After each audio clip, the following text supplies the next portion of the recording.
So Zach Polanski went on BBC Radio 4 with Justin Webb, and it was, I would say, a hit piece, right? Not against Zach Polanski, but Muslim members of the Green Party. But the way Zach handled this is perfection. And I wanted to highlight this because this is what people on the left should be doing. They should be showing media and pundits, especially the BBC, with huge contempt. Now, the video is 2 minutes and 20 seconds long, so I'm going to break it down into different parts because it's too long to show. And I'm going to show you bits and then we're going to review it. So this is the first part. As a Jewish man, I am very upset and I'm very bothered about what's happening in Palestine. Yes, but surely you can be. But isn't the point though? You can be bothered and upset about what's happening in the Middle East, and lots of people are, and regard the killing in Gaza as awful.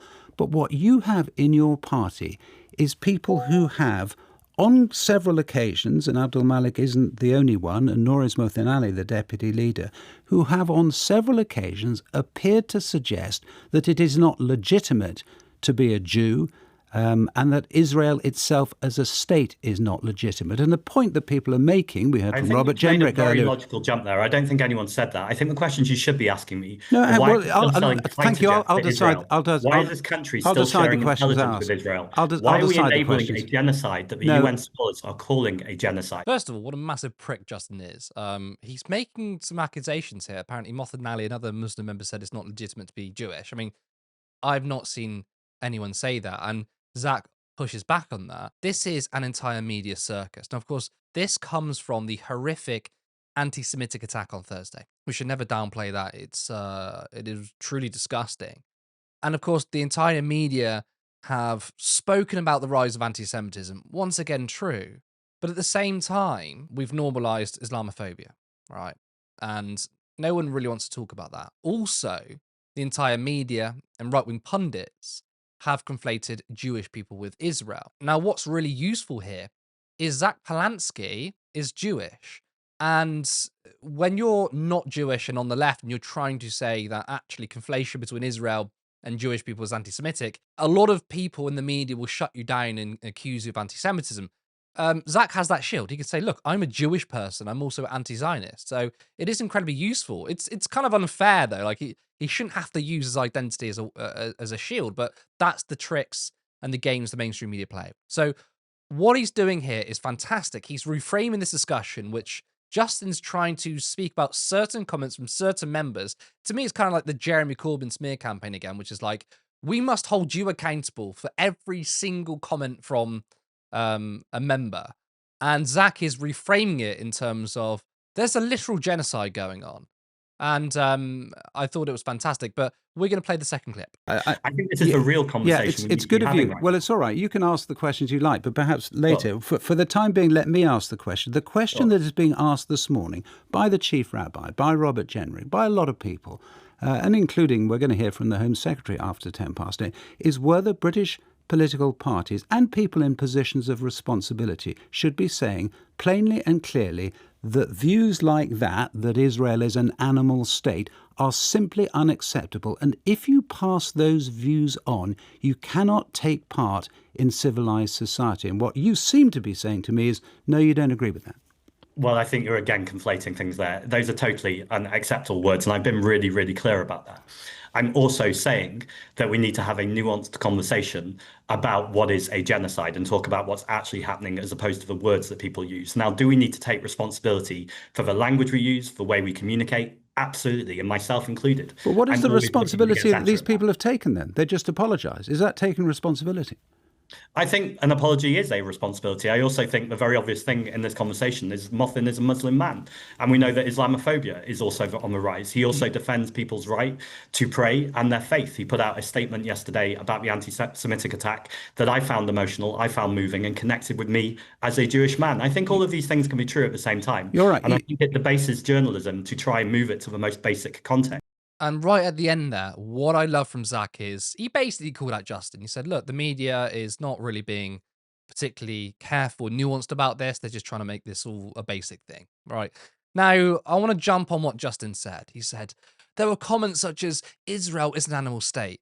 I'm sorry, but when was the last time Israel was a protected characteristic? It's a literal state. I'm sorry, but look, there's one thing that doesn't really exist in politics today, and that is robust debate. It just simply doesn't happen, right? The point of robust debate is to have big conversations, is to have nuanced conversations, and it's supposed to be provocative. Now, I don't think there's anything particularly offensive by attacking a state, right? It's not a person, it's a state. But once again, the mainstream media is conflating Israel with Jewish people. So if someone says Israel is an animal state, and the context here is they are committing a literal genocide, right? That's now kind of synonymous with calling Jewish people animals. They're two different things. If a member of a political party calls Jewish people animals, they should be expelled because that is racism. But nobody's saying that. Now, again, you might find calling Israel animalistic offensive, okay, but that doesn't mean it shouldn't be allowed in the political discourse. Once again, it's a state. But the thing is, though, imagine those comments were levied at any other state. Imagine if it was Russia, right? You had someone inside the Labour Party and said, Russia is an animal state. Now, what Putin is doing is disgusting. Guaranteed, no one would bat an eyelid. No one would think twice. In fact, you'd have pundits in the mainstream media say that with zero pushback. And guess what? I don't think there should be pushback because, once again, Russia isn't a protected characteristic. It's a country, it's a state.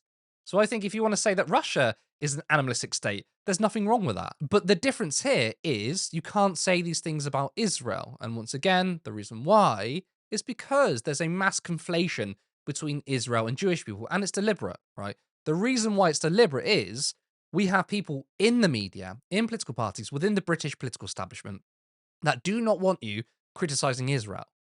And it's very hard to defend a genocidal state. It's very hard to defend a state that's committing ethnic cleansing, famine, and all the atrocities and the war crimes they've done, the breaking of international law pretty much on a daily basis.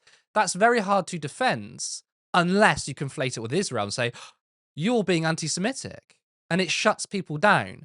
And for too long, we've kind of had people say, oh, okay, right, I'll be careful here, until Zack Polanski. And Zack is masterfully changing the conversation from conflation of Israel and Jewish people to say, look, I want to talk about genocide here. And as a Jewish person, he says this is important because the media completely silences anti-Zionist Jews. And I find it insane that the media are more offended by words than an actual genocide. The BBC has been complicit in Israel's genocide. They've pulled documentaries which have showed the war crimes of Israel. But this is the kind of hit piece, which, by the way, is, I think, Islamophobic in nature. I mean, you see a lot of imagery of Mohammed Ali, videos and images of him, and you've got commentators saying, this is disgusting, what is he doing? When he's saying stuff like Ali Akbar, and people go, oh my God, he's a terrorist! And it's like, all it means is like love to God or something, right? It's not nothing controversial. That is inherently Islamophobic, but no one picks up on that. In fact, I want you to do me a favor. Whoever's watching right now, anytime you're watching the BBC, corporate media, scrolling through Twitter or social media, and you see something which is attacking a Muslim or Islam, right? And again, I don't think there's anything wrong with attacking a religion, by the way, but just for the example, right? If you see any of this, replace the word Muslim with Jew and see how that looks. I mean, I'm seeing a lot of content which is filming random people, right, who are, doing Muslim prayers, and a lot of people saying, "Oh my God, we're being invaded and taken over." Imagine the same thing, but it was a Jewish person praying, and they said, "Oh my God, we're being taken over by Jews." Do you think that would be acceptable? No, it wouldn't. It just shows how normalized Islamophobia is, and the media, and especially right-wing pundits, are using anti-Semitism for their own Islamophobia. They don't give a flying fuck about anti-Semitism. The biggest racists in the world and in this country are suddenly concerned about anti-Semitism. I mean, Tommy Robinson got invited to Israel because Israel literally said he's been a very good person for standing up for Jewish people. He's been so-called calling out anti-Semitism. He doesn't care about anti-Semitism. Do you really think Tommy Robinson cares about anti-Semitism? Right? He's far right. What he does care about, though, is the state of Israel. I mean, there's links between him and Israel. He's a literal Zionist puppet. So it's in his interest and the state of Israel's interest to be Islamophobic, to divide people against Muslims, because they want to turn Israel-Palestine into a religious war.